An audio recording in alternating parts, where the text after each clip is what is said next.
Mobilize. Psicologia e qualidade de vida. Olá, para o nosso segundo episódio da nossa quarta temporada. Eu, Adriana Amaral. Eu, Marta Magalhães. Nosso podcast Mobilize, Psicologia e Qualidade de Vida.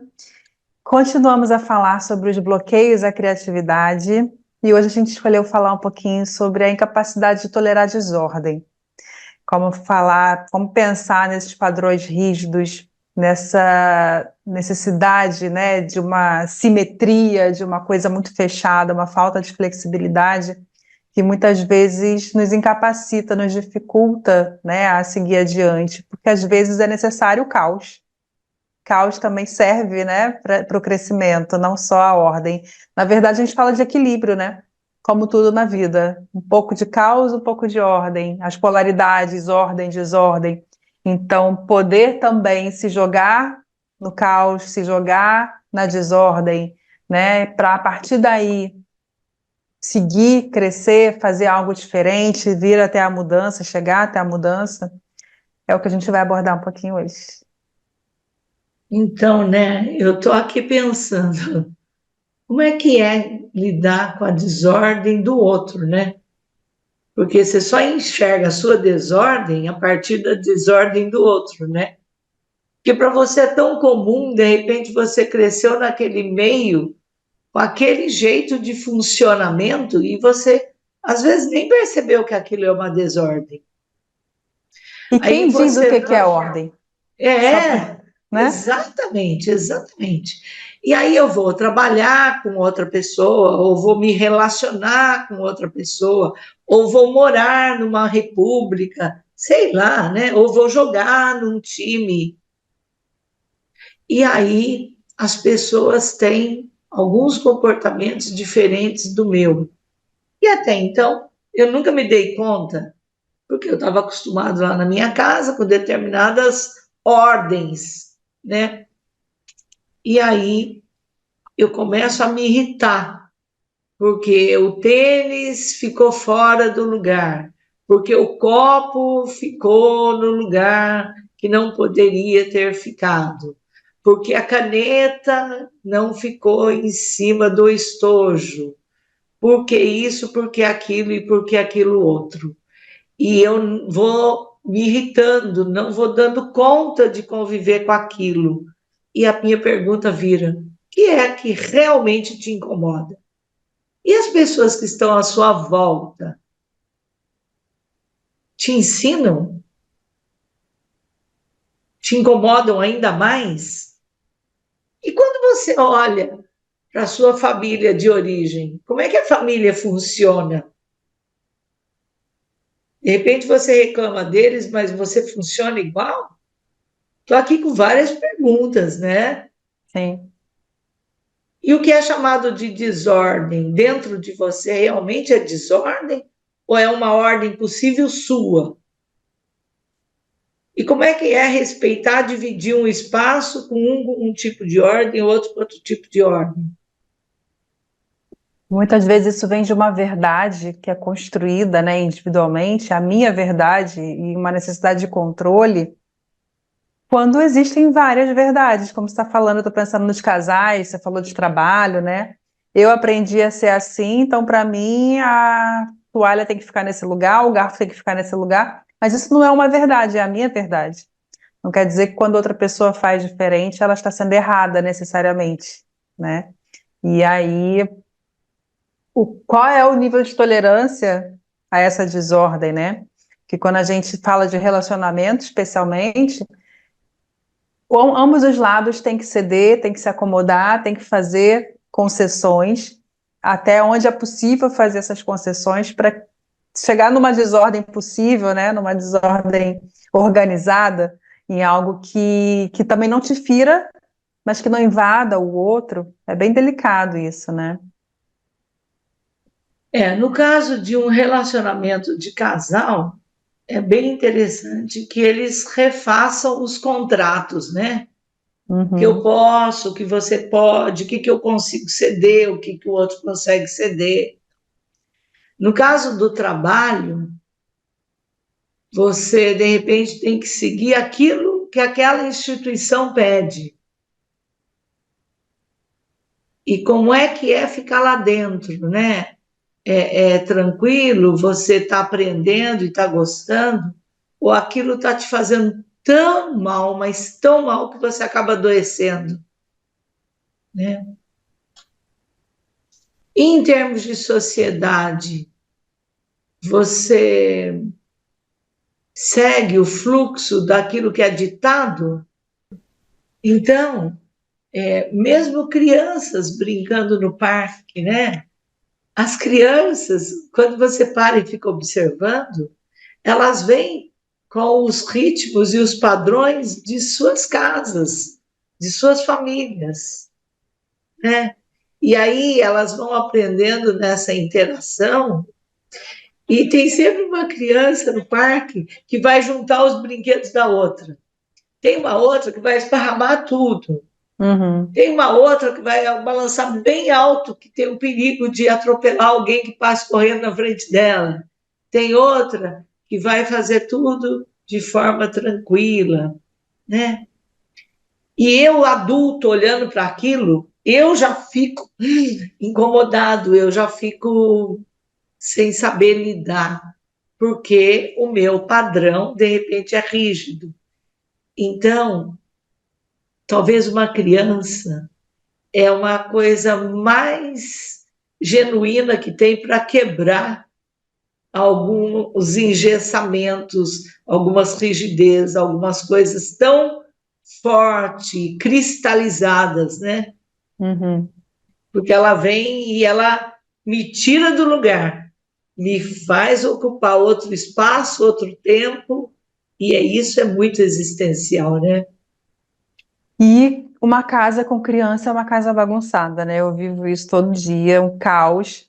Mas eu falo também para pessoas, eu falo da minha experiência, claro, isso não é uma verdade, é disso que a gente está falando, mas da minha experiência, quando eu tive a minha filha, eu poder desapegar da casa arrumada e deixar a louça na pia, e falar, depois eu faço isso, agora eu vou dormir porque ela dormiu, e depois eu faço isso porque agora eu vou amamentar, eu vou brincar com ela, foi libertador. Eu conheço muitas mulheres que às vezes adoecem, né? Justamente por isso, eu tenho que cuidar dessa criança, é algo novo na minha vida, mas ao mesmo tempo eu tenho que manter aquela casa arrumada. Nem sempre dá. Então, foi uma flexibilidade ali que eu tive naquele momento de a casa ficar para depois e poder viver naquele caos até que aquilo pudesse se rearrumar. E bagunçou de novo, porque agora ela está maior e está uma bagunça de brinquedos, né? Isso que você falou dos brinquedos espalhados. E como que a gente consegue deixar essa criatividade aflorar? Minha filha, por exemplo, adora sucata, então a gente guarda muito lixo em casa. É rolinho de papel, é caixinha de suco, enfim, essas coisas. Mas, ao mesmo tempo, ter a ordem, porque a ordem é importante. A gente está dizendo que a ordem não é importante, né? A ordem é importante. O que a gente está falando é de equilíbrio. É poder conseguir ter as duas coisas, identificar o momento de ter um, de ter outro, né? E gerenciar isso. E o que é a ordem para cada pessoa, né? A gente está falando isso desde o começo. Uhum.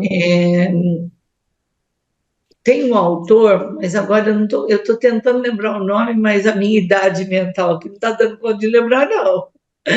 Tem um autor que diz: a casa, eu acho que é a Adélia Prado que diz isso, mas eu não tenho certeza. Ela diz que a casa que não tem piso gasto é uma casa que tem poucas convivências, tem Uhum. poucas trocas. E a casa que o piso é gasto é um entra e sai, é gente para lá, é gente para cá. E assim acontece mesmo, né? Tem famílias que é a família mais ali, só eles, e não recebem muito. Tem outros que adoram a casa cheia. Tem outros que vivem com panelas em cima do fogão. Tem outros que o fogão é fechadinho com um guardanapinho em cima. E isso tudo é porque a pessoa tem essa questão de lidar com o outro dentro da casa dela, com o outro à mesa dela, enfim, né? E também fiquei aqui pensando na escola, quando as crianças vão, a professora tem lá 20, 30, 40 alunos em sala. E são crianças de diferentes níveis, de diferentes formas de expressão. Um outro exemplo, quando vai para o futebol, e às vezes algumas mães chegam aqui e falam: Nossa, mas falou muito palavrão. Será que esse meio é assim mesmo? Né? Uhum. Alguns lugares são, outros não são. A maioria, o próprio técnico vai orientar as formas. Tem outros que o técnico fala. E como é que é isso também na sua realidade, né? Uhum. Como é que é isso no meio? Antigamente podia falar tal coisa, hoje não pode mais, porque eticamente não é correto, porque tem outra forma de expressão, né? Então, eu chego e jogo toda a minha roupa em cima do sofá e o outro fica extremamente incomodado. O outro já vai, chega, dobra tudo, bota tudo lá ou bota no cesto de roupa. Um uniforme, um filho chega, deixa um tênis aqui, uma mochila lá, um caderno lá, o outro chega, tudo arrumadinho num canto. Quem é o melhor? Quem é o pior? Que ordem é essa que nós estamos falando? E que luta é essa dentro de você para viver e para ajustar essas ordens que você acha importante? Isso também é uma educação, isso é uma psicoeducação. E é disso que nós estamos falando, né? A gente está falando de respeito também, né? A gente não está aqui fazendo uma apologia à desordem, mas falando que ela às vezes é necessária, é possível, desde que respeite quem está ali também com você e que respeite as suas próprias crenças, características, enfim, né? A questão é que às vezes também essa rigidez, essa inflexibilidade, essa necessidade de uma ordem muito precisa é um adoecimento. Quando a gente vai para um extremo, né? É uma dificuldade de lidar com alguma coisa, e aí, às vezes, a pessoa acaba tentando organizar aquilo que é ali da vida prática, né? Como, por exemplo, um transtorno obsessivo compulsivo, né? Que a pessoa. Tem vários filmes aí que mostram um pouco isso, aquela pessoa que precisa deixar tudo arrumadinho, né? Enfim, não quero me alongar aqui, mas que tem essa necessidade extrema da ordem, né? De fazer as coisas muito ali inflexíveis, muito rígidas. Então, o que a gente está falando é disso, né? De poder achar esse É, equilíbrio, de poder ter essa flexibilidade, de poder escolher, poder saber escolher os momentos de ser de uma forma, de ser de outra. Às vezes em casa eu posso ser mais bagunceira, no trabalho eu tenho que ser mais certinha, mais ordeira, né? Então a gente precisa ter essa sabedoria também de poder identificar esses lugares, esses momentos, as pessoas. eu acho que, então, para finalizar, eu gostaria de trazer algumas falas. Muito bem lembrada, Adriana, nós não estamos fazendo nenhuma apologia à desordem, mas as pessoas que ficam perdidas pelo que o outro diz. Então, não posso falar isso porque vai traumatizar. Não posso corrigir porque você tem que, dentro da tua família ou dentro do teu espaço de trabalho, poder dialogar com as pessoas que estão à sua volta e chegar num acordo que seja comum e bom para todos, né? Então, se ali tem que ser educado todo o grupo, toda a família, todos os atletas, todos os trabalhadores, todos os filhos, que seja. E não é por isso que você vai perder o teu filho, não é por isso que você vai perder o teu funcionário. O que precisa que fique claro é isso, né? Não exagerar em nada, porque tudo que é exagero nos revela uma falta. E, de repente, esse excesso de padronização adoece. Mas a falta também adoece. Então, a gente tem Uhum. que achar um meio termo, né? O tempo todo estamos falando de equilíbrio e tomar o cuidado para que esses bloqueios não façam mal à nossa convivência. Porque, de repente, a gente nem quer estar naquele lugar porque aquilo é muito desconfortável, né? E eu quero terminar com uma imagem que me veio aqui da gente falando.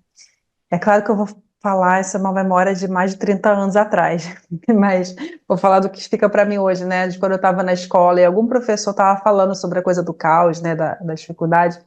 E é algo mais ou menos assim, quando você pega um rolo de barbante, todo embolado, e fica tentando ali desembolar e achar a ponta e não consegue, pega e dá uma sacudida, e às vezes aquilo adota uma outra configuração e você consegue achar o caminho do desembolo.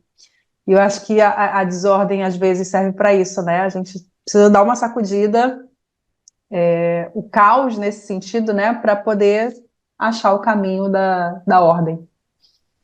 Então, já que você fechou com um exemplo legal, eu vou fechar com outro. O Waze nos organiza, o GPS nos organiza para chegar em determinado lugar, né? Sim. E de repente ele bota a ordem numa desordem de caminhos, né? Uhum. E está tudo certo. Então, muito bem lembrado, Adrido Barbante. É isso, É isso. pessoal. Fechamos mais um Fechamos. episódio. Então, até o próximo, né? Até mais. Até mais. Tchau.